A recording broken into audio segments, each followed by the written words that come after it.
Alors, avant qu'on commence le cours proprement dit, bon, déjà, vous pouvez me confirmer que ça marche bien encore le micro? Vous m'entendez bien? Ouais, ok, super. Donc, avant qu'on commence le cours proprement dit, parlons de 2-3 trucs d'organisation de l'UE. Donc, la première chose, c'est que vous avez vu, je vous ai écrit, vous allez avoir le deuxième test de CC la semaine prochaine, lors du cours magistral du jeudi. Ça va ressembler furieusement à ce qu'on a fait déjà dans le premier CC1, hein, donc ça se passe sur Thomus, c'est un questionnaire comme la dernière fois à répondre sur Thomus, et comme la dernière fois, c'est à peu près découpé en moitié de questions de cours pures et moitié de petites questions de calcul qui sont des applications directes aussi des notions vues dans le cours. Donc ça va durer 22 minutes. Il y aura le même nombre de questions que la dernière fois, 14.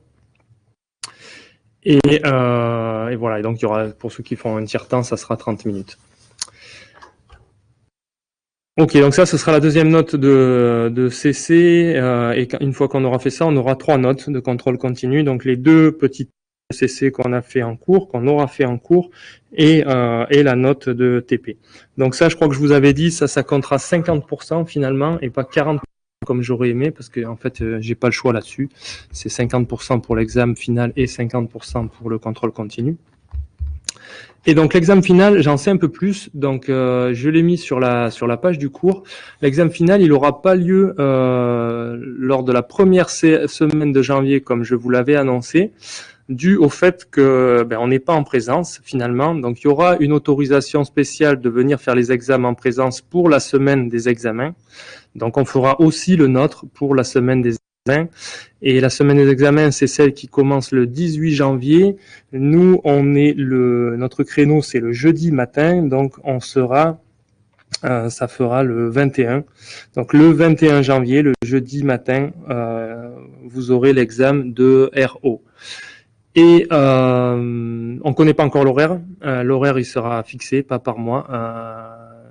Bientôt, et voilà, vous recevrez des convocations pour les examens, j'espère avant les vacances ou au plus tard au retour des vacances de Noël. Voilà pour ça. Qu'est-ce qu'il fallait que je vous dise d'autre? Non, je crois que c'est un peu tout. Ouais, je voulais vous parler du contrôle continu et de l'examen final. Donc l'examen final, c'est il y aura encore une petite partie de questions de cours, mais beaucoup moins. Donc, à quoi ça ressemble l'examen final? C'est plus dur que les contrôles de contrôle continu, évidemment. Il y a moins de questions de cours. C'est des questions de cours un peu plus pointues. Les questions d'application du cours sont un peu plus élaborées, et ce sera encore une partie QCM et une partie réponse libre cette fois. Donc il y aura des questions qui amènent des réponses libres, et voilà, ce sera moitié-moitié, on va dire, enfin moitié-moitié. Ce sera peut-être pas équilibré comme ça, mais il y aura les deux en tout cas. Voilà. Pour le programme du contrôle continu, donc il inclut le cours d'aujourd'hui. Donc le cours d'aujourd'hui qu'on va faire sur les algorithmes d'approximation, il est au programme du contrôle continu de la semaine prochaine. Et pareil pour les TD, donc tous les TD que vous avez fait jusqu'à maintenant, y compris la séance 4 que vous venez d'avoir pour la plupart d'entre vous hier.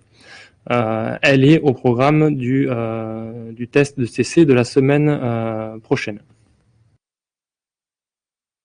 La séance de TD d'hier, ceux qui étaient avec moi, elle s'est pas bien passée à cause des problèmes de connexion. Donc j'ai quand même mis l'enregistrement en ligne, mais c'était assez chaotique. Ça fait des séances hachées et des explications moins bonnes, je trouve. Vous avez en ligne aussi la séance que j'avais enregistrée la fois d'avant, qui avait été quand même beaucoup plus fluide. Donc je vous encourage à aller y jeter un œil, et vous avez sur la page du cours, bien sûr, comme d'habitude, le document d'annotation aussi de cette séance. Voilà, alors commençons le cours d'aujourd'hui. Donc le cours d'aujourd'hui, il porte sur les algorithmes d'approximation. Je vous ai dit, pour moi, c'est un des deux sujets les plus intéressants qu'on va traiter ensemble. Le premier que j'aimais beaucoup, c'était les histoires d'algorithmes probabilistes. Donc, on avait fait ça avec la coupe-mine probabiliste. Et là, vous allez voir ce qu'on peut faire pour les algos d'approximation.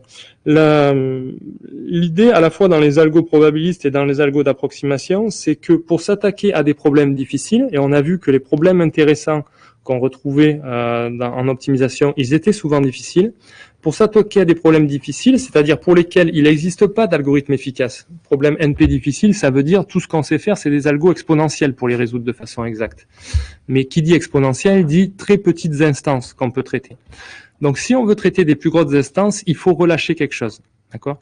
Et en l'occurrence, ce qui est intéressant pour moi dans les algos probabilistes comme dans les algos d'approximation, c'est qu'on relâche quelque chose pour obtenir un temps de calcul polynomial qui soit efficace, tout en ayant une garantie sur la qualité du résultat qu'on obtient. Alors, dans les algos probabilistes, la garantie, c'était qu'on obtenait souvent le résultat exact, même très souvent le résultat exact, avec une probabilité proche de 1, aussi proche de 1 qu'on veut. Avec les algos d'approximation, on n'obtient pas le résultat exact, il n'y a pas d'histoire de probabilité, on obtient un résultat, mais qui est toujours garanti de ne pas être trop loin de l'optimum. En l'occurrence, ce qu'on garantit en général, c'est dans un facteur constant de l'optimum. Ça veut dire que vous prenez le rapport entre l'optimum et la solution que vous donne l'algo, elles ne peuvent pas être plus éloignées d'une constante. D'accord ? En rapport, en multiplicatif. Voilà. Donc on va faire des algos d'approximation aujourd'hui sur deux problèmes. Le premier, c'est le problème de l'équilibrage de charge et le deuxième, c'est le problème du sac à dos. Alors commençons et regardons de quoi il s'agit plus précisément. Donc on commence par le problème d'équilibrage de charge. L'entrée dans le problème d'équilibrage de charge, c'est la suivante. Vous avez le problème, c'est qu'on a M machines qui sont disponibles pour traiter des tâches. Donc là, c'est des machines, c'est pas forcément des ordinateurs, hein, c'est des postes de travail sur lesquels on veut traiter des tâches. Et on a N tâches à faire traiter par ces M postes de travail. Pour chaque tâche, on a son temps d'exécution. Donc il y a des tâches qui demandent plus ou moins de temps. Il y en a pour lesquelles c'est très rapide et il y en a pour lesquelles c'est beaucoup plus lent. Donc les temps d'exécution, on va prendre que des temps d'exécution qui soient des réels strictement positifs, parce que si c'est s'ils sont nuls, ça n'a pas d'intérêt. On peut les enlever. Si vous avez un problème avec des tâches qui soient nulles, vous pouvez directement les enlever. Elles n'ont aucune influence sur la solution. Vous pouvez les faire traiter par n'importe quelle machine. Ça ne change pas le temps de traitement du problème. Donc les contraintes, ce qu'il faut comprendre, c'est que les tâches, elles sont insécables. Vous ne pouvez pas faire la moitié d'une tâche sur une machine et l'autre moitié de la tâche sur une autre machine. Elles sont effectuées entièrement sur une seule machine. Et une machine ne peut traiter qu'une seule tâche à la fois. D'accord ? Donc nous, ce qu'on veut obtenir par rapport aux données qu'on a dans le problème, c'est qu'on veut obtenir en sortie une affectation des tâches aux M machines, c'est-à-dire pour chaque tâche, on veut savoir quelle machine va l'effectuer. Et ce qu'on regarde, qu'on cherche à optimiser, c'est la charge maximum d'une machine, c'est-à-dire le temps auquel termine la dernière machine. Donc chaque machine, elle va terminer après un temps qui est la somme des durées des tâches qui lui ont été affectées. Ça ne dépend pas de l'ordre dans lequel elle les traite, hein. Elle les traite une par une, mais dans n'importe quel ordre, de toute façon, ça va donner le même temps au final, la somme des temps des tâches qui lui sont affectées. Et on veut que la machine qui termine en dernier, elle termine le plus tôt possible. Okay. Alors, faisons un exemple. Donc, par exemple, si j'ai 3 machines, donc j'ai 3 machines et j'ai 5 tâches, d'accord ? Donc, je vais faire dessiner 3 machines. Par exemple, ici, ça sera la machine 1, ici, ça sera la machine 2, et ici, ça sera la machine 3. J'ai 5 tâches que je veux leur attribuer, d'accord ? Ces tâches, elles ont des durées 2 pour la première, 3 pour la seconde, 4, 3 et 5. Donc, une affectation possible, par exemple, des tâches aux machines, ça serait de faire ça. Je prends les 2 premières, disons, je les donne à la machine 1. Donc, la première, elle va se retrouver avec une machine de durée 2, une tâche de durée 2 et une tâche de durée 3. Ça lui donne quelque chose comme ça. 3. Du coup, elle termine au temps 5. La machine 2, je vais lui donner la troisième tâche, celle de temps 4, de durée 4. Ça va faire comme ça. C'est tout, je lui donne rien d'autre. Et la machine 3, je lui donne les deux dernières. Donc une de durée 3 et une de durée 5.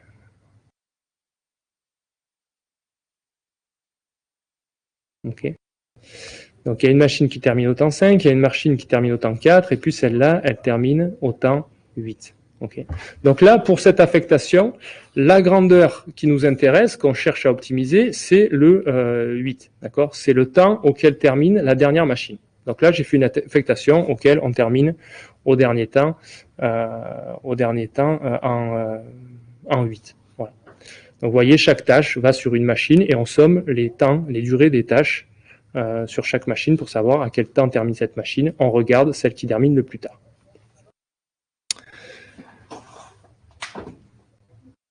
Ok.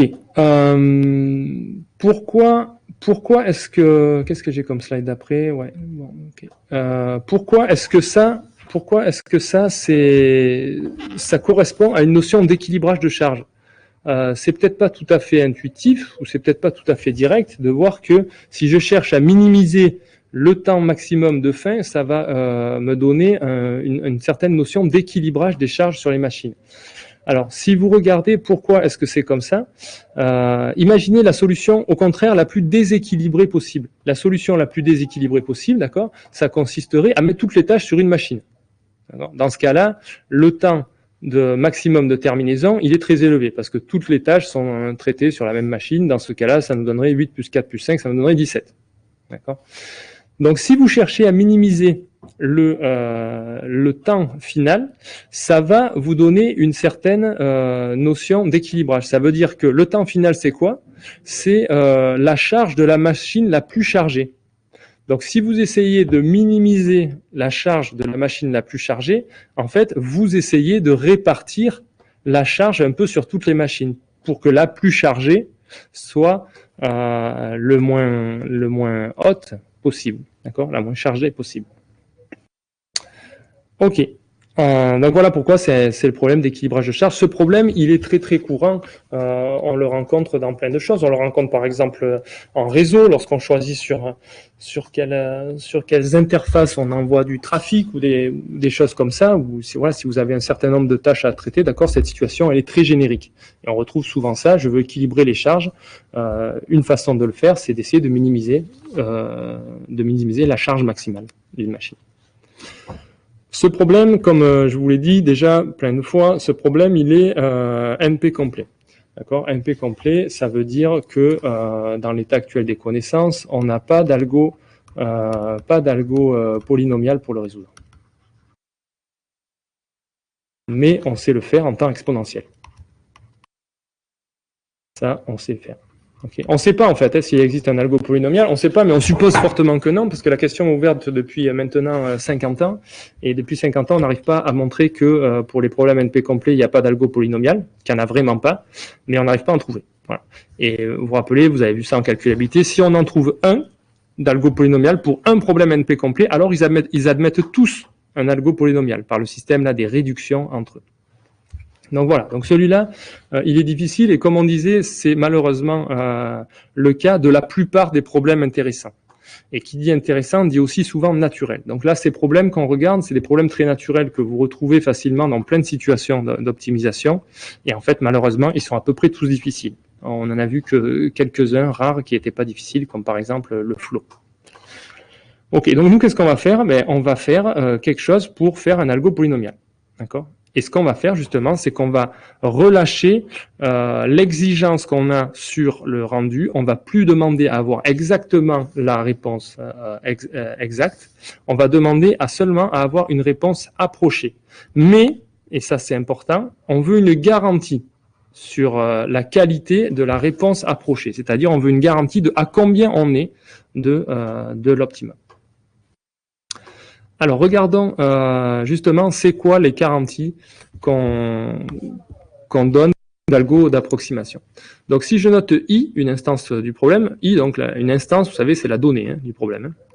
Donc I, une donnée particulière du problème. Si je note opt I, la valeur optimale de la solution sur I, et je note alg I, la valeur qui est retournée par l'algorithme sur cette même instance I. D'accord ? On définit quoi? On définit le facteur, ou en fait on dit pas facteur, en général je dis ratio, ratio d'approximation, de la façon suivante. Donc commençons par un problème de minimisation. Vous allez voir que la définition, il y a une petite variation selon que c'est un problème de minimisation ou un problème de maximisation. Donc je commence par un problème de minimisation. D'accord? Je veux trouver l'optimal, c'est le minimum sur toutes les instances. Donc un algo d'approximation, on dit qu'il garantit un ratio d'approximation ρ, qui est toujours supérieur ou égal à 1, parce que si c'est exactement 1, ça veut dire que l'algorithme est exact, qu'il trouve toujours la bonne réponse. On dit qu'il garantit un ratio d'approximation s'il vérifie ça. S'il vérifie que, quelle que soit l'instance, la valeur qui est retournée par l'algo, qui est toujours plus grande que l'optimum, d'accord? Parce que là, on est dans un problème de minimisation. Donc l'optimum, c'est le minimum. Donc la valeur retournée par l'algo, elle est toujours plus grande. On ne peut pas faire mieux que le minimum. Si le rapport entre ce que retourne l'algo et l'optimum, c'est inférieur à ρ. Donc c'est ça que ça veut dire faire un algorithme avec un ratio d'approximation fixé. Et nous, ce qu'on veut, c'est que ρ, ça soit une constante. D'accord? Ça soit 3, 2, 50, mais ça soit une constante. Pour un problème de maximisation, il y a deux façons de définir le ratio d'approximation. D'accord? Il y a deux façons selon, c'est pas que les façons soient très différentes, c'est selon le sens dans lequel vous faites le rapport ici. Donc moi, j'ai choisi d'utiliser la définition dans laquelle le rapport d'approximation, il est toujours supérieur à 1. D'accord ? Alors, pour qu'il soit toujours supérieur à 1, quand on est dans un problème de maximisation, cette fois, c'est l'optimum qui est plus grand que la réponse de l'algo. D'accord ? L'algo ne peut que s'approcher du maximum, mais en restant toujours en dessous. Donc, cette fois, on fait le rapport, si on veut avoir un ratio d'approximation plus grand que 1, on fait le rapport entre l'optimum divisé par la valeur retournée par l'algorithme, et cette fois, c'est celle-là qu'on veut qui soit inférieur à ρ. Et nous, comme je vous ai dit, en général, ce qui nous intéresse quand on parle d'algo d'approx, de vrai algo d'approx, c'est d'avoir un ratio qui est constant. D'accord. Donc, par exemple, ça vous garantit que si le rapport d'approximation est 2, ça vous garantit que la solution retournée par l'algo, elle est toujours au moins la moitié de l'optimum, qui est un maximum, dans le cas du problème de maximisation. Ok, donc voilà la définition de un algo à un rapport d'approximation garanti, un ratio d'approximation garanti. Un petit exemple, pour voir qu'on se comprend bien sur ces questions. Si j'ai un problème de minimisation, donc là je reviens sur le problème de minimisation, et dans le problème de minimisation, ce qu'on fait, c'est le rapport entre la valeur de l'algorithme divisée par l'optimum. Si j'ai un problème de minimisation et que l'algorithme me retourne sur 3 instances, j'observe ce qui retourne sur 3 instances, I, I' et I seconde. Je sais que pour I, l'optimum c'est 3, mais l'algo me retourne 6. Pour I', l'optimum c'est 8, mais l'algo me retourne 12. Pour I seconde, l'optimum c'est 6 et l'algo me retourne 8. Ma question c'est quel est le ratio d'approximation de cet algorithme? Alors je vous demande. Donc là, par exemple, je m'aperçois qu'il a retourné 2 fois plus gros. Là, il a retourné 1 fois et demi plus gros. Et là, il a retourné 1 fois plus 1 tiers plus gros. C'est quoi le ratio d'approx?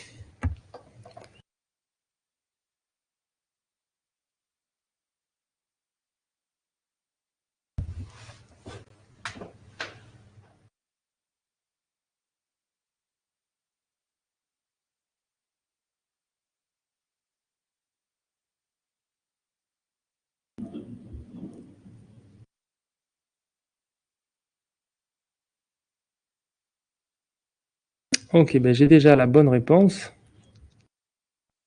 Le ratio d'approximation, c'est Sébastien qui a donné la bonne réponse. Le ratio d'approximation, il est supérieur ou égal à 2. Vous ne pouvez pas le connaître exactement en regardant quelques instances.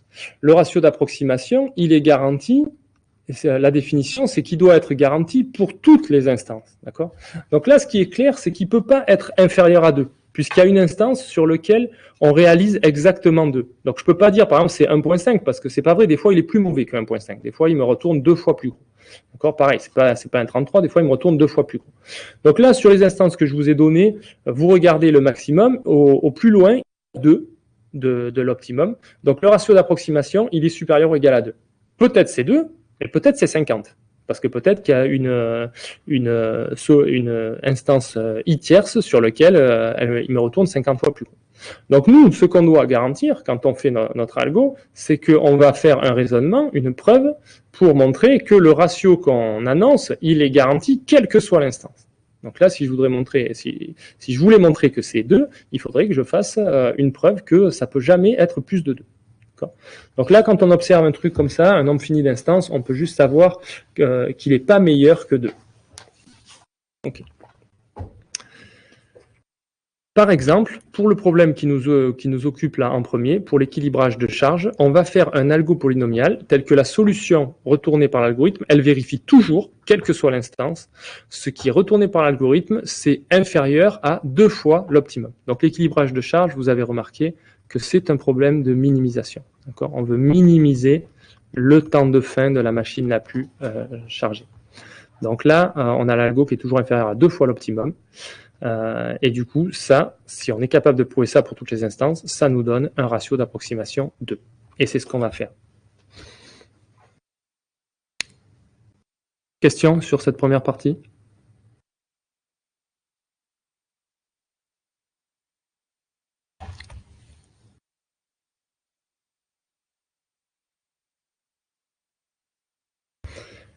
Ok.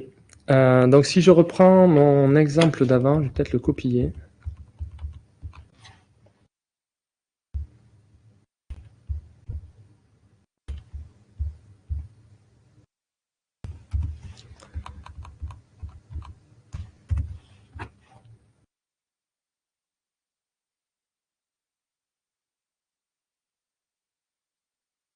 Ok. Si je reprends mon exemple d'avant, je vais poser quelques définitions. D'accord ? D'abord, JI, c'est l'ensemble des tâches qui sont affectées à la machine I. D'accord ? Donc là, dans cet exemple, si vous vous rappelez, par exemple, donc J de 1, c'est l'ensemble des tâches qui sont affectées à la machine 1, et on avait choisi d'affecter les tâches T1, T2. D'accord ? J de 2, c'était la tâche T3. En général, même j'oublie les T, hein, je mets juste les indices, d'accord. Et J de 3, du coup, je devrais le noter plutôt comme ça, c'est comme ça que je vais le faire en général. C'était les tâches 4 et 5. Okay. Donc J de I, c'est l'ensemble des tâches qui est affectée à la machine I. Et la charge de la machine I, on l'a définie comme quoi ? Comme la somme des durées. Donc les TJ, c'est les durées, en fait, c'est pas les tâches, c'est les durées. C'est la somme des durées des tâches qui sont affectées. Okay. Donc, par exemple, pourquoi c'est L ? Parce que c'est en anglais, c'est load, hein, c'est la charge. Donc, par exemple, L1 égale 5. Ici, L2 égale 4. Et L3, charge de la machine 3, c'est 8. Okay. Et le makespan d'une affectation, on appelle ça le makespan, j'ai pas trouvé de traduction en français, j'en ai jamais vu, d'une affectation, c'est la charge maximum d'une machine dans cette affectation. Donc ici, le makespan, c'est 8. C'est la charge de la machine la plus chargée. Et c'est ça qu'on veut minimiser. Okay. Le makespan minimum sur toutes les affectations possibles, c'est ce qu'on appelle L étoile, et ça, c'est le opt, ça, d'accord ? C'est le but, ce serait de trouver ça. Okay. Ça, c'est notre opt de I.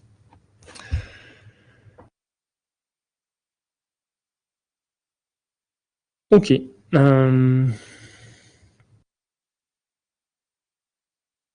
Alors, peut-être un autre exemple. Est-ce que vous arrivez à faire une affectation, par exemple, où la dernière, elle termine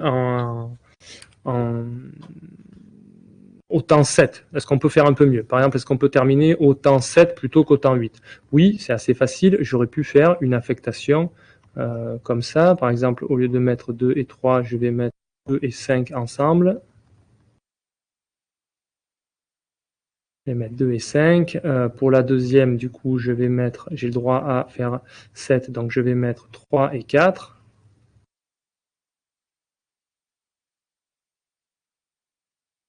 Et pour la dernière, il me reste quoi? Il me reste un 3.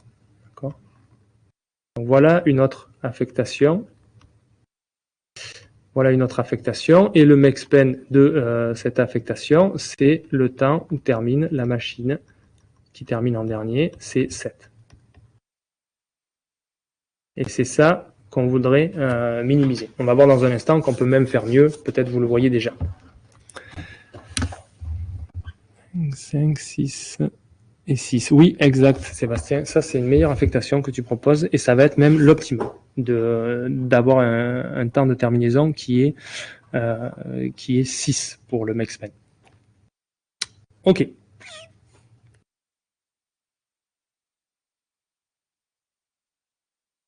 Peut-être d'ailleurs on devrait faire l'optimum à cet endroit-là. Donc oui, tu as proposé l'optimum. Ouais, bon, j'ai plus de place pour le dessiner. Plus de place pour le dessiner. Qu'est-ce que je vais faire? Et je vais enlever ça.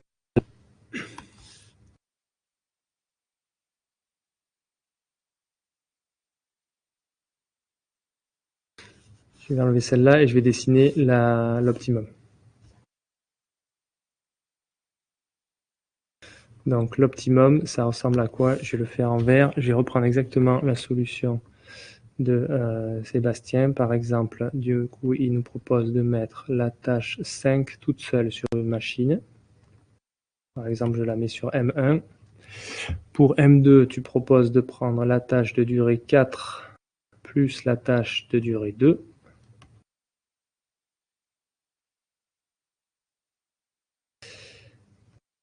Et pour la 3, on met les deux tâches de durée 3 ensemble et on tombe encore sur 6. 3 pour M3. Dans ce cas-là, le dernier temps de fin, c'est 6. C'est le max-pen. Et en fait, même, c'est l'optimum. C'est dans ce cas-là, c'est même L étoile, du coup. Okay. Pourquoi est-ce qu'on peut pas faire mieux que 6? Est-ce que c'est clair pour vous?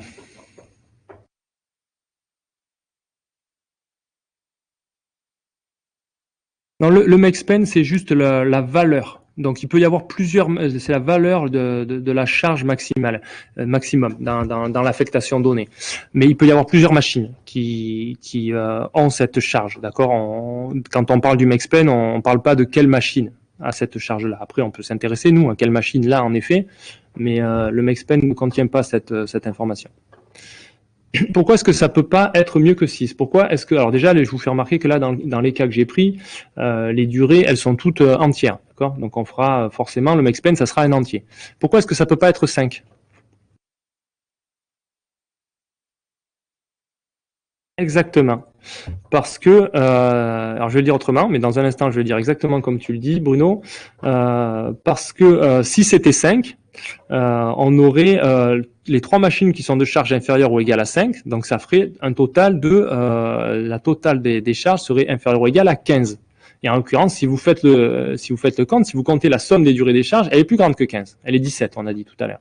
Donc c'est impossible d'avoir une charge maximum qui soit à 5.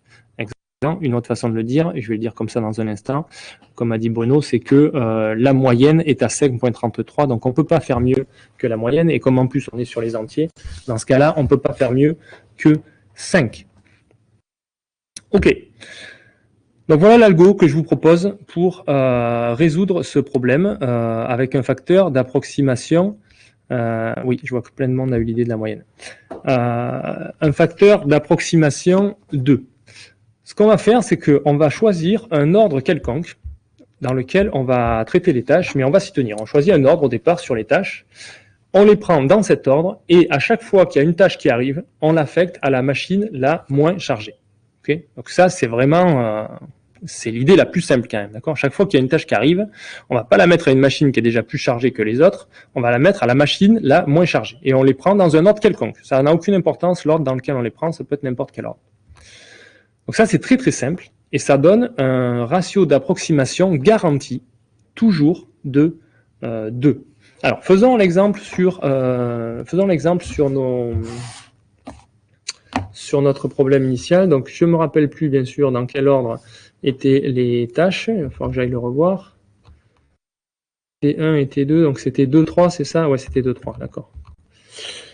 Donc, les tâches, par exemple, alors je vais reprendre l'ordre dans lequel elles étaient données, d'accord? Elles étaient données dans l'ordre, une tâche de durée 2, une tâche de durée 3, une tâche de durée 4, une tâche de durée 3 et une tâche de durée 5. D'accord, donc je prends cet ordre-là.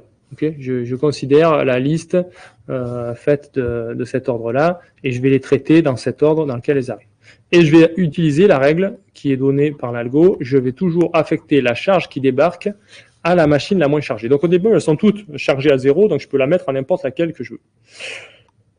Par exemple, je décide de la mettre à celle-là. Okay. L'algo ne dit pas ce qu'on fait quand il y a égalité, on peut l'affecter à celle qu'on veut quand il y a égalité. Ensuite, il y a la charge 3 qui arrive. D'accord ? Donc la charge 3 qui arrive, allez, je la mets, pourquoi pas, à M3, qui est à égalité avec M1, elles sont tous les deux chargées à 0. Quand 4 arrive, là, il n'y a pas de possibilité, il n'y a pas plusieurs possibilités, il n'y en a qu'une machine qui est la moins chargée, c'est M1. Donc je dois forcément, d'après l'algo, affecter la tâche à M1. Tâche de durée 4. Ensuite, il y a 3 qui arrivent. Alors, laquelle c'est la machine la moins chargée? Cette fois, c'est M2. Donc là, pareil, pas de choix. Je dois la mettre à M2. Donc, je lui mets sa charge de durée 3. Au total, elle a charge 5. Quand la dernière tâche arrive de durée 5, il n'y en a qu'une encore de machine qui est la moins chargée, c'est celle-là.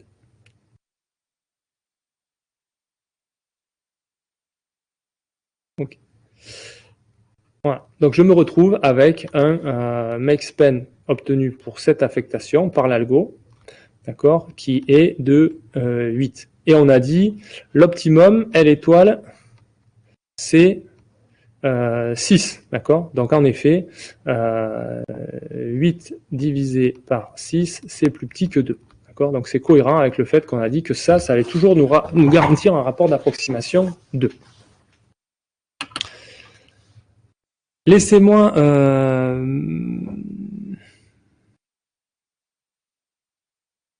Elias, je suis pas sûr d'avoir compris ta question là. Si on enlève la tâche qui fait 2, la somme divisée par 3 fait 4,66. Non, si on enlève la tâche qui fait 2, la somme divisée par 3, elle fait 5. Mais pourtant, on ne peut pas faire max size de 5. Oui, alors on ne peut pas toujours atteindre la moyenne, hein, c'est plus compliqué que ça quand même le problème. La moyenne, c'est, si tu veux, tu vas voir dans un instant, c'est une borne inférieure sur le makespan, mais ça ne veut pas dire que tu peux toujours l'atteindre. Il y a plein de fois où tu peux pas équilibrer les choses pour l'avoir parfaitement équilibré avec toutes les machines qui ont la même charge. Ça dépend des durées des tâches qui te sont données. Laissez-moi insister sur un fait, c'est que quand même ça, c'est quand même incroyable comme propriété, d'accord? On va le montrer dans un instant que le ratio d'approximation c'est 2, mais c'est quand même incroyable. C'est-à-dire que vous prenez les tâches dans l'ordre dans lequel elles arrivent et vous les affectez toujours simplement à la machine la moins chargée, c'est très simple, et vous obtenez un rapport 2. Pourquoi c'est encore plus génial que ce que ça paraît? C'est que ça, c'est quand même une propriété dont on rêve pour tous les problèmes. C'est ce qu'on appelle la propriété que le problème est traitable online. Ça veut dire que même dans un cadre dynamique où vous connaissez pas dès le départ toutes les tâches que vous allez avoir à traiter, les tâches arrivent une par une et vous savez pas ce qui va arriver dans le futur. À chaque fois qu'une tâche arrive, vous la découvrez, d'accord? Et ce que vous voulez faire, c'est à chaque instant, vous aimeriez avoir une solution optimale au problème. Seulement, vous ne pouvez pas remettre en question l'affectation que vous avez faite pour les tâches d'avant. Parce que, par exemple, les machines, elles ont déjà commencé à y travailler, d'accord? Il y avait 4, 2 et 3, et puis elles avaient déjà commencé à travailler. Un jour, il y a 3 qui arrivent, et on ne va pas remettre en question le fait que 4, 2 et 3 étaient traités par ces machines-là. Donc là, ce qui est incroyable, c'est on rêve de ça pour tous les problèmes, c'est que quand une nouvelle tâche arrive, il y a une façon de l'affecter sans remettre en question l'affectation des tâches qui étaient arrivées précédemment. On n'y touche pas.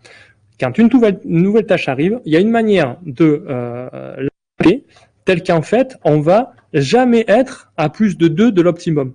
Même sur à chaque instant, d'accord? C'est-à-dire que si j'enlève, par exemple, la dernière tâche qui est arrivée, là, la 5, là, j'oublie la 5 un instant, d'accord? À ce moment-là, l'affectation qui m'est donnée, c'est aussi, d'accord? C'est exactement, j'ai appliqué l'algo, en fait, sur ça. Donc, il me garantit aussi un rapport d'approximation 2 sur ça. Donc, à chaque instant, la solution que j'ai, elle n'est pas trop mauvaise. Elle n'est jamais à plus d'un rapport 2 de l'optimum. Donc, j'ai une façon online d'affecter les tâches sur mes machines qui me garantit que je vais jamais avoir une solution mauvaise. Ça, c'est très rare parce que dans les configurations comme ça où on est online, en général, c'est dur. Si on n'a pas toute la donnée du problème au départ, c'est très dur de trouver l'optimum ou de s'approcher de l'optimum. Mais là, c'est tout à fait faisable. Donc, c'est vraiment une propriété très particulière de ce problème d'équilibrage de charge qui fait que même si c'est un problème difficile, il a quand même un comportement et vraiment sympathique vis-à-vis des propriétés de calcul. Ok. Donc tout ça, c'était pour dire, ce qui est génial quand même, c'est qu'en online, ça marche aussi. On a un rapport de garantie à chaque instant quand on découvre des nouvelles tâches qu'on ne connaît pas à l'avance. Ok, alors allons-y, montrons le... oui, algo online, c'est ça que j'ai dit, Jérôme. Ouais. Regardons du coup comment est-ce qu'on peut montrer le rapport d'approx, le ratio d'approx garanti de cet algorithme. D'abord, un conseil général pour prouver les ratios d'approximation des algorithmes. Quand on veut prouver que le ratio garanti c'est tant, en général, le réflexe c'est de chercher à montrer que la solution retournée par l'algo, elle peut pas être trop mauvaise. Bon, quelque part, c'est un bon réflexe, mais ça ne suffit pas. D'accord.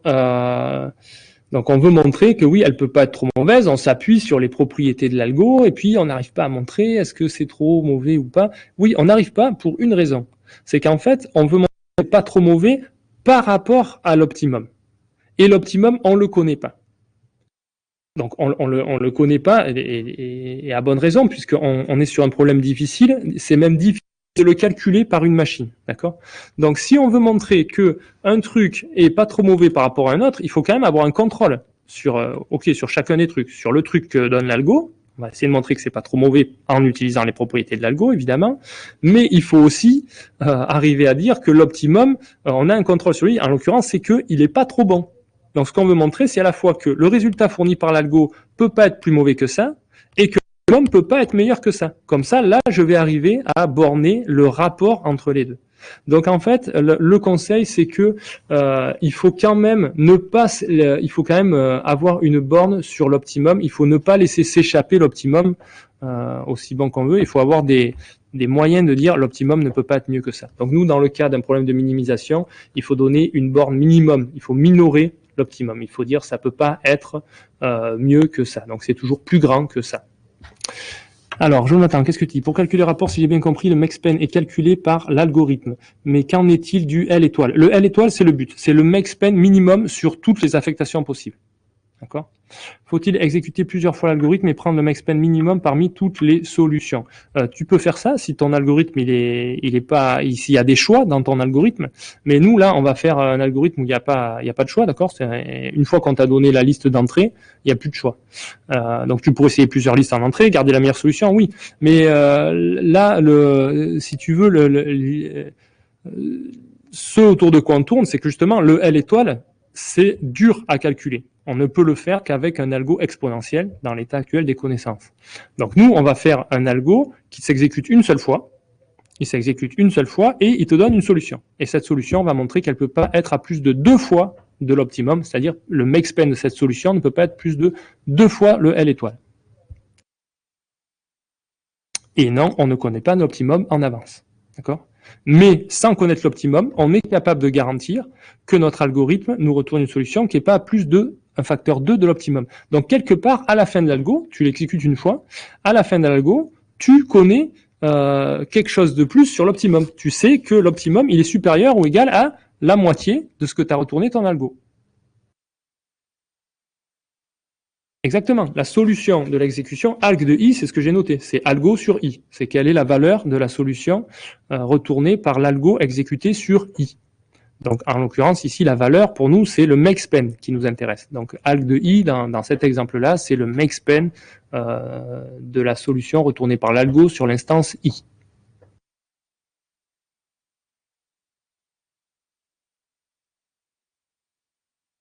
Mais on ne trouve pas opt de i. C'est ça, Jonathan, le truc. En fait, là, tu es vraiment dans le cœur de ce que je suis discuter. On ne trouve pas opt de i. Et justement, comment faire pour garantir qu'on est dans un rapport d'approximation constant quand on ne connaît pas l'optimum? D'accord? C'est tout le but là de mon laïus, c'est de dire qu'il va falloir avoir, sans connaître exactement l'optimum, on peut avoir une certaine connaissance de l'optimum. On peut montrer par exemple que c'est jamais plus petit que ça. Voilà. Bon, ça va devenir clair dans un instant parce que justement on va donner deux minorations de l'optimum et c'est avec ça qu'on va arriver à montrer que notre algo ne retourne quelque chose qui est jamais à plus d'un facteur 2 de l'optimum. On va montrer qu'il va retourner 2 fois plus de L étoile. Oui, c'est ça, Anna, c'est exactement ça qu'on va montrer. Alors regardons, sans plus faire de suspense, regardons quel genre de borne on peut obtenir sur l'optimum, ici le L étoile, sans le connaître réellement. Juste une borne. La première chose qui doit être à peu près claire, c'est que le makespan de n'importe quelle solution, il ne peut pas être plus petit que la tâche de durée la plus longue. Ben oui, parce que la tâche de durée la plus longue, il faut bien l'affecter à une machine. D'accord? Donc, elle est toujours affectée à une machine, et du coup, vous ne pouvez pas avoir toutes les machines qui terminent avant ça. D'accord? Il y a toujours une machine qui terminera au moins au temps de la durée la plus longue de toutes les tâches. Ça, c'est un peu une borne triviale. Mais c'est une borne. Ça nous dit justement que l'étoile ne peut pas être trop bon. L'étoile est toujours supérieure ou égale à la tâche de durée la plus longue. Okay. Jusqu'ici, rien d'extraordinaire. La deuxième borne, vous allez voir, elle n'est pas beaucoup plus extraordinaire. Il y en a beaucoup d'entre vous qui l'ont déjà trouvé. C'est que le makespan minimum, l'étoile, il ne peut pas être inférieur à la moyenne des charges. Donc, ici, on a la somme totale des durées de toutes les charges et je divise par le nombre de machines. Donc ça, c'est la moyenne par machine des charges. Le makespan, il ne peut pas être mieux que ça. Pourquoi? Parce que quand vous faites n'importe quelle affectation, d'accord, mettons qu'à la fin, vos machines, elles soient chargées comme ça, par exemple. Okay. Vous calculez la charge moyenne là, sur toutes ces machines, d'accord? Sur les 4 machines, là, vous calculez la charge moyenne. Je ne sais pas, moi, ça doit être quelque chose par là, par exemple. Okay. Il y en a forcément une qui est en dessous de la moyenne. C'est pas possible que la moyenne, elle soit plus basse que toutes les machines, d'accord? Donc la moyenne, elle peut pas être là, par exemple. Okay. La moyenne, elle est toujours entre. Il y a au moins une tâche qui est supérieure ou égale et au moins une tâche qui est inférieure ou égale. Le cas idéal, c'est quand toutes les machines sont chargées pareil, la moyenne, c'est exactement la charge des machines. Mais sinon, vous en avez toujours une qui est supérieure à ça. Donc, comme vous en avez toujours une qui est supérieure à ça, le makespan est toujours supérieur ou égal à la moyenne. Okay, c'est ce que dit ça. Le makespan de n'importe quelle solution, donc du coup le minimum aussi, est toujours supérieur à la moyenne des charges. Okay, c'est le truc que vous m'avez dit tout à l'heure par vous-même. Bon, mais avec ces deux bornes, ça va suffire. On va arriver à montrer que notre algo, list scheduling, il nous retourne jamais quelque chose qui est plus bête que, qui est moins bon que 2 fois l'optimum. C'est OK pour ça? OK pour les bornes? Donc ça, c'est le contrôle. Ce truc-là, là, ces deux trucs, c'est le contrôle qu'on a sur la solution optimale. Ok, donc le théorème qu'on va montrer, c'est que l'algo list scheduling, il a un ratio d'approximation qui est 2. Okay, c'est-à-dire il garantit que, je vais le dire autrement, il garantit que l'algo sur l'instance i, si je le compare à l'optimum sur l'instance i, c'est toujours inférieur ou égal à 2. Okay, donc une autre façon de dire, c'est que le makespan retourné par l'algo, si je le compare au makespan optimum, il est toujours inférieur ou égal à 2, quelle que soit l'instance.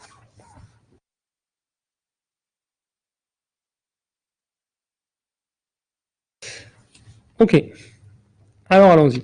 Voilà le raisonnement qu'on peut faire. On considère à la fin de l'algorithme, on considère l'affectation qu'on a obtenue pour les tâches sur nos machines. D'accord ? On a obtenu une affectation qui, par exemple, est comme ça.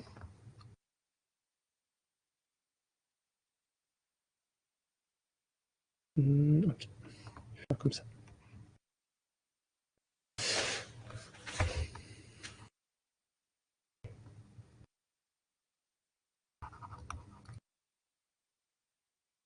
Maintenant, je considère la machine qui est la plus chargée.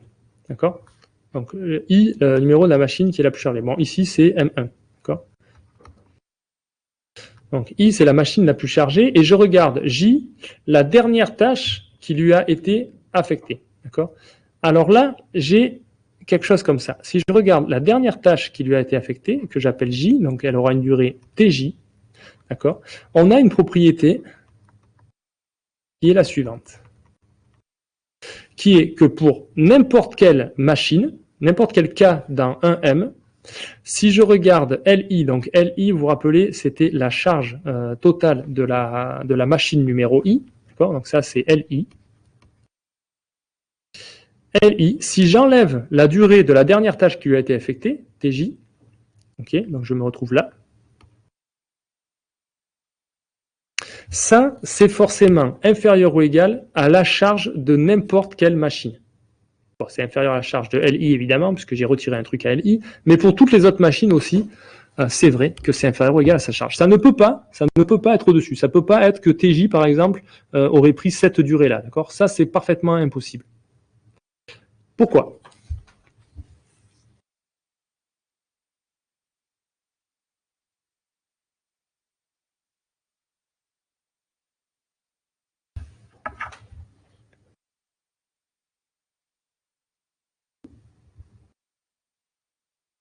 Exactement, Maxime.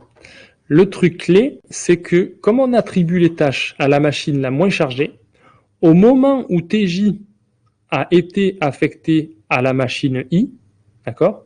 Je ne sais pas du tout quand ça s'est produit dans l'algo. Ça s'est produit au milieu de l'algo. Pas forcément à la fin, hein. Ça s'est produit quelque part dans l'algo.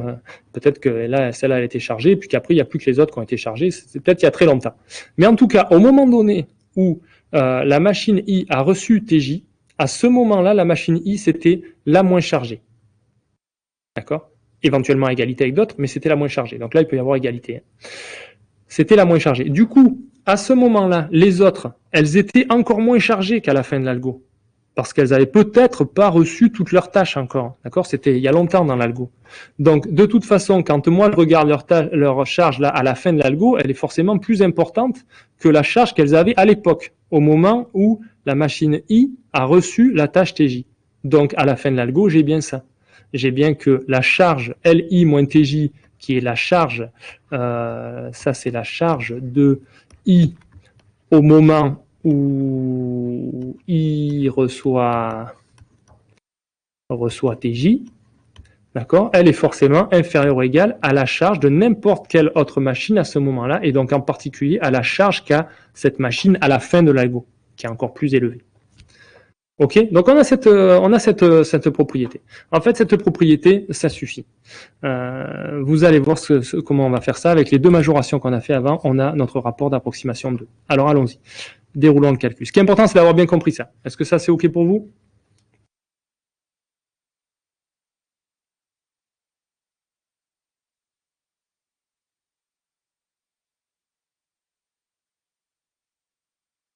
Ouais, OK. Alors du coup, qu'est-ce qu'on va faire avec ça ? Mais on va ramener l'histoire de la moyenne au milieu. Si, pour toutes les machines K, à la fin de l'algo, donc ça marche même pour K égale I, hein, je vous fais remarquer, évidemment, pour K égale I. Donc ça marche pour toutes les machines K dans un M, on a LI moins TJ qui est inférieur à LK. Ça, c'est la charge de chacune des machines. Donc si LI moins TJ est inférieur à la charge de chacune des machines, en particulier, il est inférieur à la charge moyenne de chacune des machines. De toutes les machines, pardon. I moins TJ, il est inférieur à, je ne sais pas à quoi servent les parenthèses là, rien du tout. LI moins TJ, il est inférieur à la charge moyenne des machines, puisqu'il est inférieur à la charge de chaque machine. D'accord ? Donc en particulier, il est inférieur à la charge moyenne, qui est plus grande que la charge minimum. Il est même inférieur du coup à la charge minimum de toutes les machines. Ok, donc il est inférieur à la charge moyenne. Mais il se trouve que la charge moyenne des machines, calculée donc en moyenne sur toutes les machines, ah là il y a une erreur, là c'est pas un M, c'est un N, ça. Hein, c'est la même chose que prendre évidemment la moyenne non pardon, non c'est pas un N, c'est un M, je dis des bêtises. Non, c'est juste pour dire, c'est une évidence peut-être, hein, mais c'est juste pour dire que si je somme sur toutes les machines leur charge et que je divise par M, c'est exactement pareil que si je somme sur toutes les tâches leur durée et que je divise par M. Ça, c'est exactement la charge moyenne des machines. Et c'est par ça qu'on a minoré notre L étoile. Nous, on a montré que ça, c'était plus petit que L étoile. Si vous vous rappelez, c'était le lemme 2 d'avant. Je le remontre. C'était celui-là. Okay, L étoile est toujours plus grand que cette somme-là. Donc on a ça. On a L étoile est plus grand que cette somme-là, qui est elle-même plus grande que LI moins TJ. C'est ce qu'on vient de montrer là. Ok, très bien.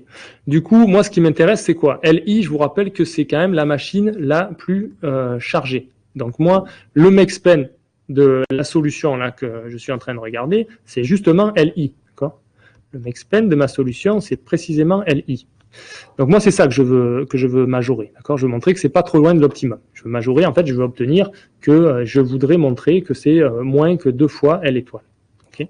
Pour l'instant, qu'est-ce que j'ai obtenu? J'ai obtenu ça. Je fais passer le TJ de l'autre côté. J'ai obtenu que LI, c'est inférieur à L étoile plus TJ.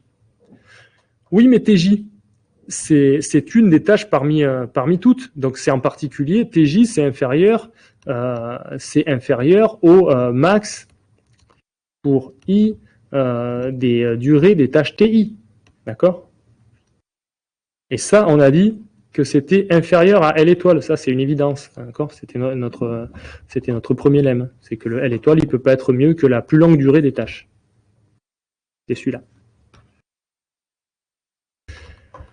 Donc, je me retrouve avec ça. Je me retrouve avec c'est inférieur à L étoile plus TJ, et TJ, c'est inférieur à L étoile. Donc, au final, mon LI est inférieur à 2 fois L étoile. Et c'est ce qu'on voulait montrer. D'accord?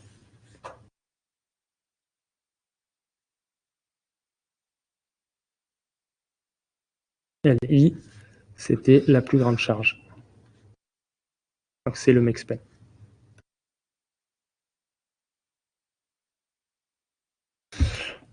Ok, donc voilà comment on peut montrer en utilisant les deux. Donc vous voyez là, j'ai utilisé les deux petits lemmes qu'on avait fait de minoration de l'optimum. C'est ça qui m'a permis d'attraper le fait, en plus d'utiliser, donc là, là, ce qu'on utilise là-dedans, là, ça c'est les propriétés de l'algo. Pour dire que le LI, il peut pas être trop gros, et ensuite on utilise les propriétés qu'on avait montrées pour dire que le L étoile, il peut pas être trop petit, il peut pas être trop bon. L'optimum. Des limites à ce qu'on peut faire. Donc ce qui est important, c'est ça, c'est de ne pas oublier de dégager ses limites sur OK, mais on ne peut pas faire mieux que quand même. On ne peut pas faire mieux que la moyenne, on ne peut pas faire mieux que la tâche de durée la plus longue. Et bien ça suffit capturer en fait qu'avec cette petite propriété SEM de l'algo, on ne peut pas être à plus de 2 fois de l'optimum. Question là-dessus, avant que je passe à un algorithme encore mieux au niveau du ratio d'approximation.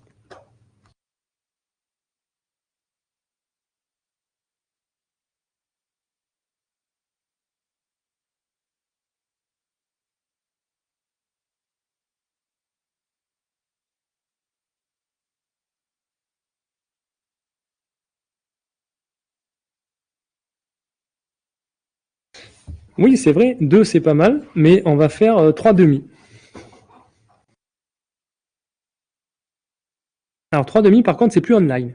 Okay, le 2, le online, ça marche là avec le 2, mais avec le 3 demi, ça marche pas. Pourtant, l'algo, il ressemble beaucoup. Je passe à la suite. On peut améliorer l'algo en rangeant les tâches dans l'ordre décroissant. Non, mais Sébastien, mais tu devrais faire le cours à ma place, Sébastien. C'est exactement ce que je vais faire. Donc je passe à la suite, du coup, et on discute de ça. D'abord, du coup, arrêtons-nous sur est-ce qu'on a... oui, un petit truc quand même que je voulais discuter avec vous. Là, on a montré que le ratio d'approximation de cet algorithme, il n'était pas pire que 2. Il n'était jamais pire que 2. Mais on n'aurait peut-être pas analysé assez bien l'algorithme et qu'en fait, cet algorithme garantit déjà un truc mieux que 2. Par exemple, 1.9 ou 1.5. Parce que nous, notre analyse, rien ne dit que c'est la meilleure, d'accord? Donc, si on veut montrer que l'algo, vraiment, il y a des cas qu'il n'a pas un meilleur ratio d'approximation que 2, c'est très simple. Soit vous me trouvez un exemple dans lequel le ratio d'approximation, c'est exactement 2, soit, si c'est pas possible, vous me montrez une famille d'exemples dans lequel le ratio d'approximation s'approche aussi près qu'on veut de 2. Par exemple, vous me donnez une famille d'exemples dans lequel le ratio d'approximation c'est 1.9, 1.99, 1.999. Donc là, je comprends que et je pourrais jamais obtenir quelque chose de mieux que 2 puisque vous avez des exemples aussi proches de 2 qu'on veut. Donc ça suffit à montrer que c'est le ratio d'approximation 2. Et alors justement, il se trouve qu'il y en a un de famille d'exemples comme ça. Alors peut-être je montre l'exemple d'abord, Charlie, et après je regarde ta question. Donc un exemple, c'est si vous avez m machines et que vous avez m fois m-1 tâche de durée 1 plus une tâche de durée m qui vient en dernier dans l'ordre que vous considérez. Donc vous prenez votre liste dans lequel vous allez faire l'algo. Alors c'est pas très heureux, hein, vous avez vu qu'il y a un conflit de notation entre les listes que je note L et puis les loads des machines que je note L aussi. Ça c'est très mal, vraiment mauvais enseignant, mais bon, j'ai pas résolu le conflit, je m'en étais pas aperçu. Du coup, vous avez m-1 machine, m fois m-1 machine qui ont durée 1 et à la fin vous avez une machine de durée m. D'accord? Qu'est-ce qu'il va faire l'algo? Ben, l'algo, il va arriver au début des tâches de durée 1. Donc, qu'est-ce qu'il fait? Ben, il équilibre. Il fait 1 pour toi, 1 pour toi, 1 pour toi, 1 pour toi, etc. Et là, je vous rappelle qu'il y a m machines. Ok, il fait ça. Puis ensuite, il y a d'autres durées 1 qui arrivent. Il fait 1, il fait 1, il fait 1, etc. Quand il a fini de lire toutes les tâches de durée 1, qu'est-ce qu'il a fait? Il les a répartis parfaitement sur les M machines. Donc, il est arrivé pour chaque machine à charge M-1, puisqu'il y a M fois M-1 tâche de durée 1. Donc, à la fin, quand il a fini de traiter toutes les tâches de durée 1, il se retrouve avec toutes les machines chargées à M-1. Et là débarque la tâche de durée M. Donc là, il peut faire ce qu'il veut, et toutes les machines sont à égalité. Il faut qu'il empile quelque part. Disons qu'il l'empile là. Et il se retrouve du coup avec un maxpen de combien, l'algo? Cet exemple, il se retrouve avec un maxpen de 2m-1. Et qu'est-ce que c'est l'optimum? Donc ça, c'est l'algo. Hein. L'algo, il fait ça. Sur cette liste. Qu'est-ce que c'est l'optimum de manière générale dans ces tâches? Est-ce que je peux trouver une affectation qui est mieux? Regardez que la somme de toutes les durées des tâches, c'est m fois m-1 plus m, d'accord? Ça va me faire du coup m carré moins m plus m, ça va me faire m carré divisé par m, ça me fait m. Alors, est-ce que je peux... Donc, lui, il a trouvé que des trucs de m-1, sauf une qui est de taille 2m-1, de charge de m-1. Est-ce que moi, je peux faire m, si la moyenne, c'est m? Ben oui, je peux faire m, si je suis pas à cet ordre-là. D'accord? Si, par exemple, je mets d'entrée m à une machine, la grosse tâche, je la mets à une machine, et ben ensuite, c'est bon. Il me reste m-1 fois m, donc ensuite, je fais que des tâches de durée 1 pour que chacune des machines arrive, elle aussi, à m. D'accord? Et je me retrouve avec une affectation, encore une fois, cette fois qui est parfaite. Toutes les machines vont avoir charge M. Donc ça, c'est l'optimum. L'optimum. Donc l'optimum, il vaut M.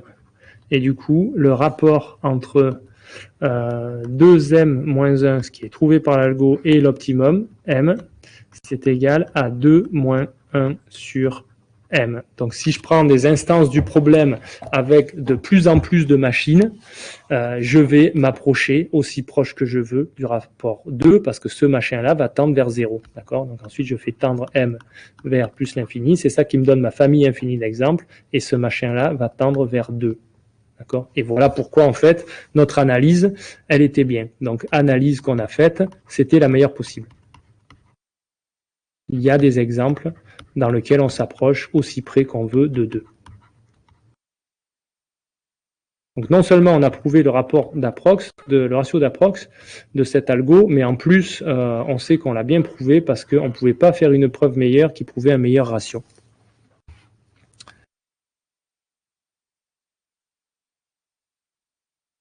Alors du coup Charlie, Julien, j'ai pas compris ta question. Si toutes les tâches ont la même taille, ça fait 2, non? Alors ça, je suis pas trop sûr de ce que tu veux dire. Peut-être précise si c'est important.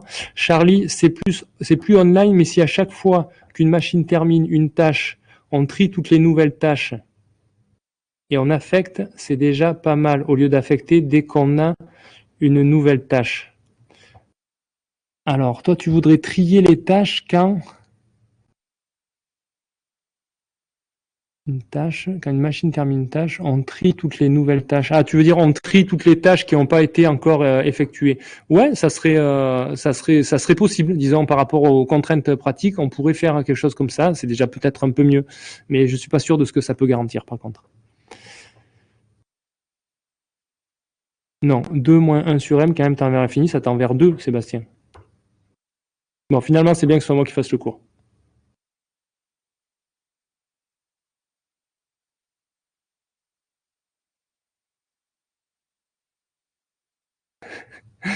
Oui, j'ai rigolé quand j'ai dit. Ok, donc voilà, donc c'était pour dire qu'on a quand même prouvé le ratio et en plus on a prouvé qu'on pouvait pas faire mieux, qu'on pouvait pas prouver mieux pour ce ratio. D'accord. Du coup, qu'est-ce qui nous reste à faire? Bon, la conclusion, c'est que le ratio d'approx de cet algo, il n'est pas supérieur ou égal à 2, il est exactement 2. D'accord. Il y a des cas où on s'approche de 2 aussi près qu'on veut. La question qui reste en suspens, c'est est-ce qu'on aurait pu obtenir un meilleur ratio, quitte à changer d'algo? Alors là, cette fois, je me dis, ok, on va réfléchir à un algo qui est meilleur que ça, et qui va peut-être garantir mieux que 2. Pour cet algo-là, il ne peut pas garantir mieux que 2, mais peut-être il y a un autre algo qui peut garantir mieux. D'accord. C'est exactement la solution qu'avait proposé Sébastien. On va faire le même algo que list scheduling, mais avec un ordre d'arrivée des tâches qu'on choisit nous. D'accord. Donc c'est pour ça que là, c'est plus online. C'est parce qu'en fait, il me faut connaître toutes les tâches dès le départ et je vais commencer par les ranger dans l'ordre décroissant. Ça, je peux pas le faire si je connais pas toutes les tâches. D'accord. S'il m'arrive une tâche à la fin qui est plus grande, eh ben non, il aurait fallu la remettre au début. Ok, donc ce qu'on fait, c'est qu'on prend la liste. Alors on va le faire peut-être, j'ai prévu peut-être de faire ça. Voilà. On va prendre. Donc nous, on avait des durées qui nous étaient données qui étaient comme ça. Première chose qu'on fait, on les range dans l'ordre décroissant. Okay, c'est ça qui fait que c'est pas online. De faire ça, ça se fait pas de manière online. Je pourrais pas le refaire à chaque fois qu'il y a une tâche qui arrive. Je pourrais le refaire partiellement, comme a expliqué. Qui c'est qui m'a proposé ça? C'est Charlie. Il m'a proposé que pour les tâches qui n'ont pas encore été commencées d'être traitées par une machine, on pourrait le faire. Ça, c'est vrai. Ok, donc regardons ce qui se passe quand je le fais dans l'ordre décroissant. Peut-être d'abord, on peut dire d'où vient cette idée que nous a donnée Sébastien. Il y a quelque chose de naturel là-dedans, qui est qu'on comprend bien que qu'est-ce qui peut poser problème quand je prends une liste quelconque, d'accord? Ce qui peut poser problème, c'est si j'ai commencé à faire une solution. C'est exactement ce qui s'est passé en fait dans le cas du pire cas de notre algo. Si j'ai commencé à faire une solution qui était bien équilibrée, et que là, à la fin, arrive une tâche de durée très grande, eh ben, ça va complètement me casser l'équilibre, d'accord? Et ça va faire grimper la charge de cette machine que j'aurais pu peut-être mieux répartir si je m'étais pris autrement. Donc, ça part de l'idée que c'est mauvais d'avoir les grosses tâches qui arrivent à la fin, parce que si, par exemple, on est dans un cas où c'est bien équilibré et qu'elle arrive, paf, elle me casse l'équilibre, d'accord? Et donc, minimiser le make-span, c'est bien cette notion d'essayer d'être équilibré. Donc voilà pourquoi on pourrait peut-être préférer traiter les grosses tâches d'abord. C'est la même idée que dans les bocaux. Là, vous savez, si vous voulez remplir un bocal, il faut d'abord commencer par mettre les cailloux avant de mettre le sable. D'accord ? Sinon, vous remplissez pas bien le bocal. Donc regardons ce que ça fait sur l'exemple là qu'on avait. Donc si maintenant je les prends dans l'ordre décroissant, donc j'ai toujours 3 machines. Hein, c'est un exemple avec 3 machines. Et je les traite dans l'ordre décroissant. Donc 5 arrivent, je l'affecte à une des machines de durée de charge minimum, elles sont toutes de charge minimum, donc je vais l'affecter à la première disponible. 4 arrivent, je l'affecte à la deuxième disponible. 3 arrive, je l'affecte nécessairement à M3 parce que c'est la seule de charge 0 et de charge minimum. Quand 3 arrive, je dois l'affecter aussi à la charge minimum. Donc là, j'ai pas le choix. C'est M3. Et quand 2 arrive, j'ai pas le choix non plus. Je dois l'affecter à 4. OK. Et là, je me retrouve avec un mexpen de 6. D'accord, qui était mieux que ce que j'avais obtenu avec l'autre algo. Si vous vous rappelez, avec l'autre algo, on avait obtenu 8. L'autre algo, c'est-à-dire list scheduling, on avait 8. D'accord. Et puis là, même, on sait, d'ailleurs, c'est un heureux hasard, on sait que dans ce cas-là, même ça, c'est carrément l'optimum. Donc là, avec l'algo de longest processing, c'est comme ça qu'on l'appelle, c'est longest processing first, c'est-à-dire les temps de traitement les plus longs d'abord, on obtient carrément l'optimum dans ce cas-là, ce qui n'est pas toujours le cas, mais on va montrer que dans tous les cas, on obtient un ratio d'approximation qui est mieux que 2, qui est, on va montrer 3,5. Voilà. Allons-y. Si vous êtes OK sur ce qu'on va faire, je commence l'analyse de l'algo. Est-ce qu'avant, vous avez des questions?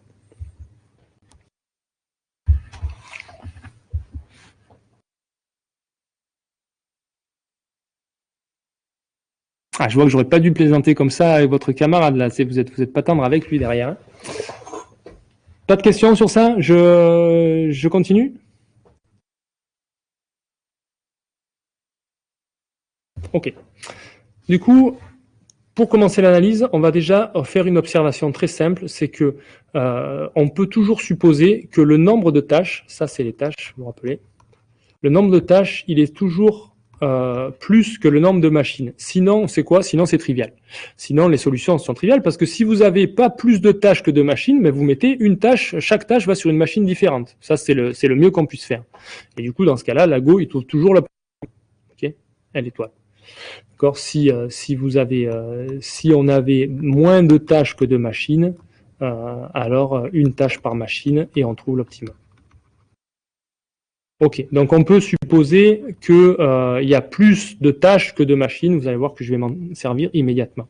Parce que justement, ce qui m'intéresse, c'est de regarder la tâche indice M plus 1. Donc la tâche qui vient juste après le nombre de machines. D'accord.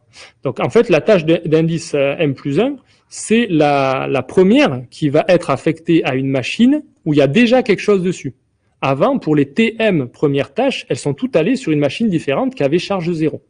Et quand la tâche numéro M plus 1 arrive, elle va aller sur une machine qui est déjà chargée. Okay. Et il se trouve que, vu que je les ai considérés dans l'ordre décroissant, ces trucs-là, j'ai T1 qui est plus grand que T2, qui est plus grand que T3, etc., qui est plus grand que Tm, qui est plus grand que Tm plus 1. D'accord?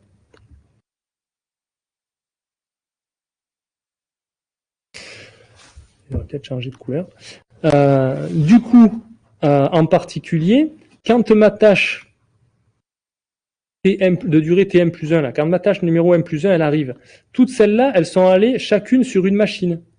Donc, toutes les machines, elles sont chargées au moins de quoi? Au moins de la plus petite de toutes ces tâches. C'est Tm. Donc, toutes les machines ont une charge au moins Tm. D'accord? Du coup, quand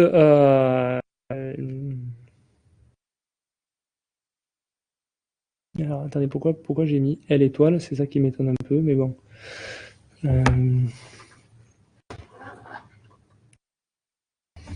Bon, en tout cas, quand la tâche numéro 1 plus 1 arrive, toutes les autres machines sont déjà chargées au moins de Tm. Et donc, moi, du coup, je veux dire que L étoile est plus grand que Tm plus 1. Alors là, du coup, là, il y a une petite confusion là de ma part. C'est que moi, là, je suis en train de parler du déroulement de l'algo, alors qu'en fait, il faut que je fasse le raisonnement de manière optimum. Non, c'est pas de l'algo que je veux parler, c'est de l'optimum. Je veux dire que l'optimum, il peut pas être mieux que ça.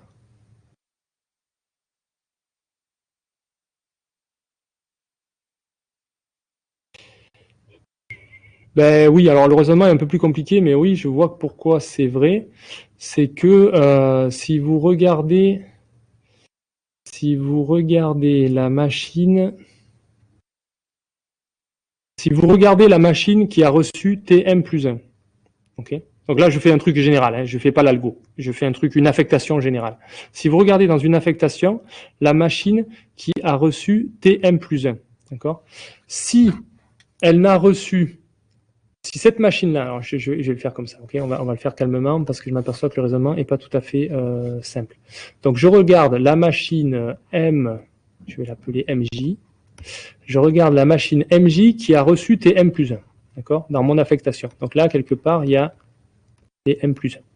Cette machine, je discute selon le fait que, est-ce qu'elle a aussi reçu une des tâches de 1 à M? Si elle a reçu une des tâches de 1 à M, ben c'est vrai que le max-man. Donc là, je prends une solution optimale, d'accord? Je regarde une affectation qui m'a donné une solution optimum qui réalise donc L étoile. Ok. Donc si cette machine, elle a aussi reçu une des tâches de 1 à M, à ce moment-là, la charge de cette machine, elle est supérieure à Tm plus 1 plus la charge de une de ces tâches, mais une de ces tâches, la plus petite, c'est Tm. Donc à ce moment-là, la tâche de cette machine, ça va être L étoile, elle va être supérieure en effet à Tm plus 1. Si cette machine-là a aussi reçu une de ces tâches. Mais si elle n'a pas reçu une de ces tâches, ça veut dire que toutes ces tâches, elles sont réparties sur les autres machines. D'accord? Et les autres machines, au total, il y en a au plus, il y en a exactement M-1, je ne voudrais pas dire au plus, il y en a exactement M-1 là de machines. Puisque j'ai toutes les machines, sauf la machine MJ. Et donc, si ces M tâches, elles sont réparties sur M-1 machine, c'est forcément, principe du pigeonnier, c'est forcément qu'il y a une machine qui a au moins 2 tâches. D'accord ? Et du coup, s'il y a une machine qui a au moins 2 tâches, de toute façon, comme la tâche de durée minimum c'était M, ça veut dire qu'il y a une machine quelque part qui a reçu au moins 2 fois Tm. Donc dans ce cas-là, on a L étoile est supérieur à 2 fois Tm, et comme Tm c'est plus grand que Tm plus 1, c'est aussi supérieur à Tm plus 1. D'accord? Donc dans le cas 1, j'ai que L étoile est plus grand que Tm plus 1. Dans le cas 2, j'ai aussi que L étoile est plus grand que Tm plus 1. Donc j'ai toujours ça. Est-ce qu'on est OK sur le raisonnement? Je marque un peu plus explicitement ce que je fais peut-être. Soit J, la machine qui reçoit T indice M plus 1 dans une affectation optimale.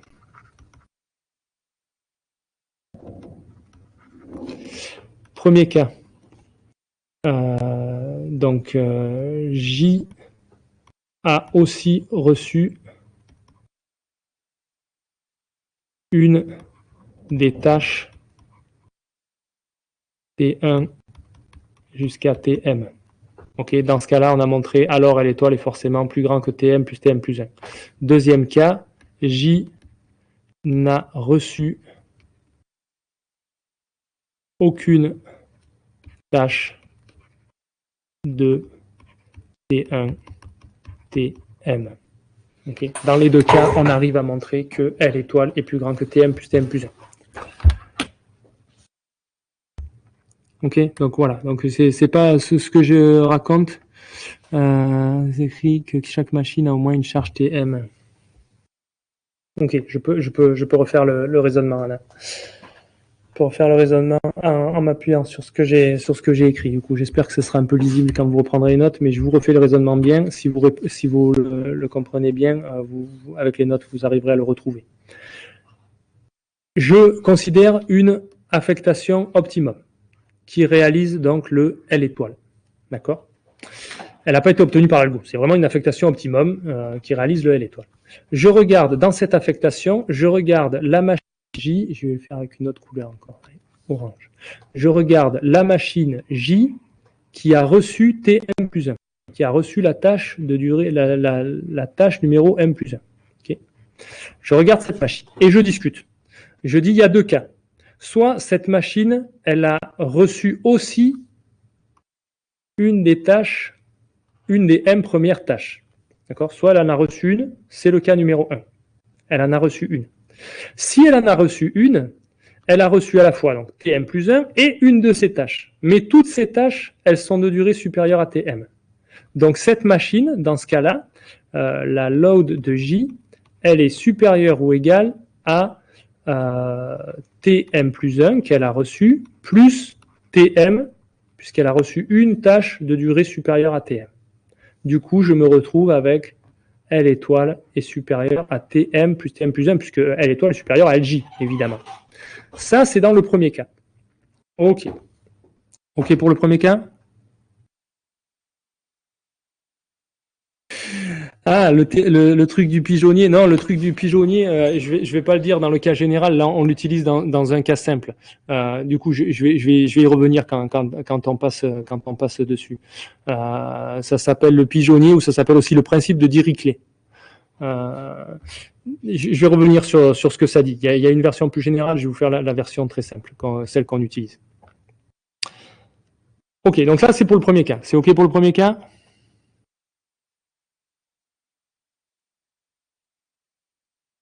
Non, parce que Maxime, je ne suis pas sur le déroulement de l'algo là.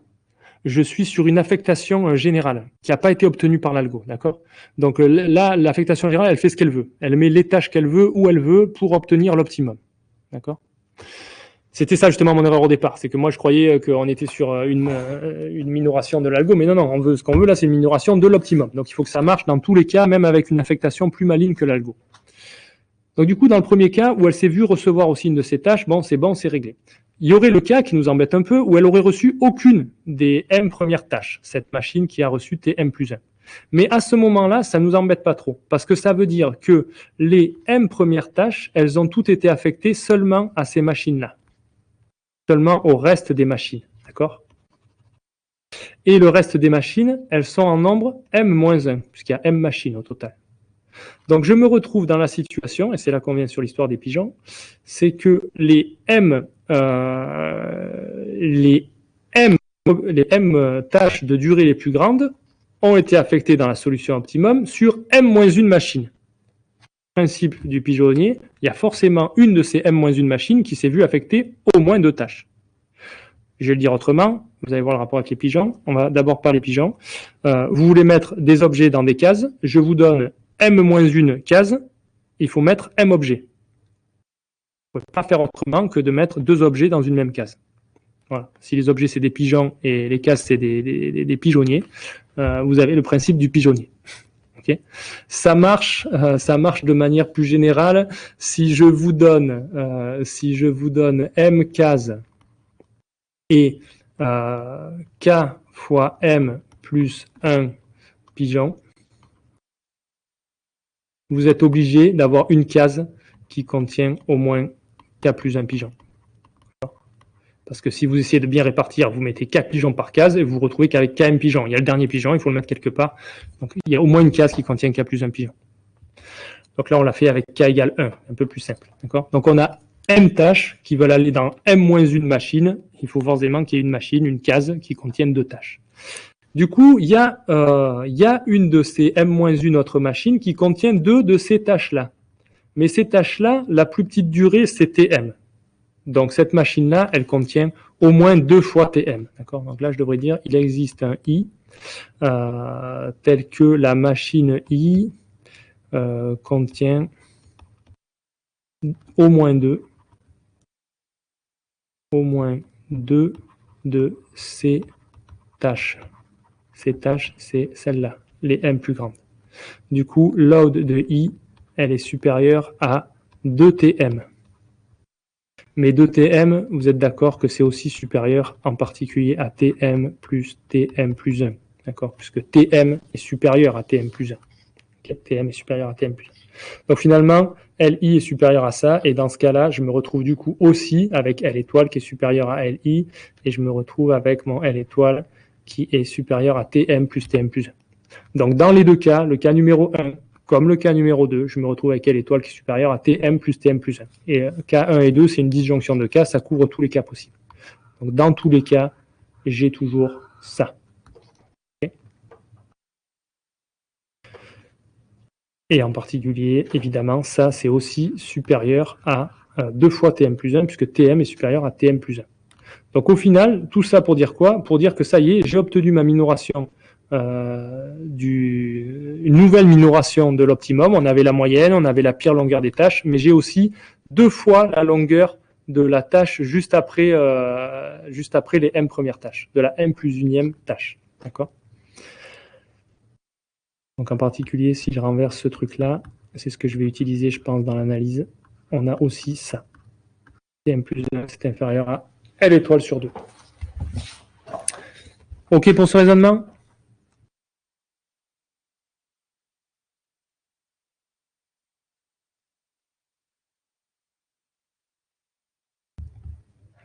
OK. Allez, on finit alors du coup l'analyse. Vous allez voir, il n'y en a plus pour long. Dans l'algo précédent, on avait fait ça. On avait montré que LI, ça c'était la machine la plus chargée. Donc c'est toujours vrai, hein, puisqu'on exécute toujours l'algo précédent sur une liste particulière, la liste qu'on a triée par ordre décroissant, mais c'est toujours une exécution de l'algo list scheduling. Donc les propriétés que j'avais dans l'algo list scheduling, elles sont toujours vraies. Et on avait montré que pour la machine la plus chargée, il y avait LI est inférieur à L étoile plus TJ, qui était la dernière tâche reçue par la machine I. Ok, je vous remontre ça. Où est-ce que c'était, si vous ne me croyez pas? On a bien montré ça à un moment donné. Voilà, montrez-vous. C'était là. C'était là, d'accord? Voilà, c'est là. C'est ça que je suis en train de reprendre. Je dis LI, c'est plus petit, donc la machine la plus chargée, soit I la machine la plus chargée, et IJ la dernière tâche qu'elle a reçue. LI est inférieur ou égal à L étoile plus TJ. Je reviens. LI est inférieur ou égal à L étoile plus TJ. Ok, c'est ça que j'utilise. Ensuite, on peut distinguer donc LI machine la plus chargée, TJ la dernière tâche qu'elle a reçue. On peut distinguer deux cas. D'abord, J, si c'est inférieur ou égal à M. Ça veut dire la dernière tâche qu'elle a reçue, c'était une des M premières tâches. Ouais, mais ça va pas être super parce que ça reste pas quand je change de slide. Ok. Donc dans ce cas-là, si c'était une des M premières tâches, alors ça veut dire que c'est la dernière tâche qu'elle a reçue, ça, hein, d'accord? Si J, la tâche TJ, c'était une des M premières tâches, ça veut dire qu'en fait, elle en a pas reçu d'autres, parce qu'elle en a pas reçu d'autres après. Et avant, quand on affecte ces tâches-là, on les affecte toutes à une machine différente, à une machine qui n'est pas chargée. Donc en fait, si J est inférieur à M, la machine LI, elle a exactement une tâche, c'est TJ. Et comme on a considéré la machine la plus chargée, c'est forcément que cette tâche qu'elle a, c'est la tâche de plus longue durée, sinon ça ne serait pas la machine la plus chargée, LI. D'accord ? Du coup, on a, dans ce cas-là, comme c'est la machine la plus chargée, on a L étoile qui est égale à cette tâche qu'elle a, c'est-à-dire T1. Et donc du coup, il nous a ça c'est bien l'optimum, de manière générale parce que L étoile il est supérieur ou égal à T1. Et là, je suis en train de dire que l'algo a mis juste T1 à une des machines qui était la machine la plus chargée. Donc c'est que l'algo a trouvé la solution optimale qui est T1. Ok? Ok ou pas ok? Ok. Deuxième cas. Le cas où la tâche J, c'est une des tâches d'après, d'accord? C'est une des tâches qui est après Tm. Dans ce cas-là, Tj, c'est une de ces tâches-là, là. Forcément, Tj est inférieur à Tm plus 1, puisqu'on les a rangées dans l'ordre décroissant. Et Tm plus 1, on vient de montrer sur le slide d'avant que c'était inférieur à L étoile sur 2. Je reprends. Ici, Tm plus 1 est inférieur à L étoile sur 2. C'est celle-là, là, réécrite. Donc, si Tm plus 1 est inférieur à L étoile sur 2, je me retrouve avec Li est inférieur à L étoile plus TJ, c'est TJ aussi, du coup, qui est inférieur à L étoile sur 2, ben, je me retrouve avec LI est inférieur à 3,5 de L étoile. Ben, c'était ce que je voulais montrer. LI, c'est la plus chargée, rappelez-vous. Hein. Donc LI, c'est la plus chargée, donc c'est celle qui réalise le makespan de la solution retournée par l'algo. Donc j'ai mon makespan retourné par l'algo qui est inférieur à 3,5 du makespan optimum. On a montré un rapport d'approximation. Ah mais je crois que j'avais fait mieux. Ouais, d'accord, génial. On a montré un rapport d'approximation 3,5. Je ne voulais pas vendre la mèche, je voulais poser la question, est-ce qu'on aurait pu montrer un meilleur rapport d'approximation? Encore une fois, notre analyse, est-ce qu'elle est la meilleure possible de cet algo longest processing? Alors, il se trouve que, encore une fois, oui. Non, pardon, pas du tout. Elle n'est pas, la meilleure possible, je dis n'importe quoi. On peut montrer qu'en fait, cet algo, il réalise mieux, il réalise un facteur 3 quarts. 3 quarts, ça m'étonnerait, c'est 4 tiers. Et 4 tiers, d'accord. On ne peut pas faire mieux que l'optimum, quand même. Donc, il réalise un facteur 4 tiers plutôt que 3,5. Donc, c'est mieux, ça, 4 tiers. Donc, on peut montrer qu'en fait, cet algo-là, sans changer l'algo, il réalise en fait un facteur d'approximation toujours garanti de 4 tiers. Et ça, il se trouve que ça, c'est vraiment le mieux qu'on puisse montrer. Si vous prenez, vous pourrez jouer chez vous, vous prenez M machine avec 2M plus une tâche. Vous avez 2 tâches de durée M plus 1, 2 tâches de durée M plus 2, 2 tâches de durée naninana jusqu'à 2 tâches de durée M. D'accord, ça vous fait 2 M tâches, de M plus 1 à M plus M. Et une seule tâche de durée M. Si vous faites ça par l'algo, vous allez voir combien ça fait de charge maximum, enfin combien ça fait de makespan pour l'algo, et ensuite vous cherchez la meilleure solution, la solution optimale pour faire ça. Vous allez voir qu'on peut faire mieux, on peut encore faire un truc équilibré. Vous faites le rapport entre les deux, c'est 4 tiers. Donc en fait, on peut montrer 4 tiers, non pas 3 quarts, on peut montrer 4 tiers pour cet algo, et c'est le mieux qu'on puisse faire. Comment est-ce qu'on fait pour montrer 4 tiers? C'est une analyse plus fine, que je ne connais pas, en plus. Ok, je pense que j'ai fini ce que je voulais vous raconter sur le problème d'équilibrage de charge. Donc, est-ce que vous avez des questions sur ça? Si vous n'avez pas de questions, on va prendre la pause, mais avant, on peut répondre à des questions s'il y a quelque chose qui n'est pas clair dans les dernières analyses.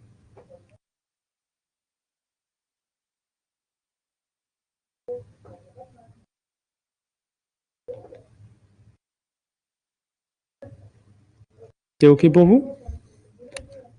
On fait une pause alors?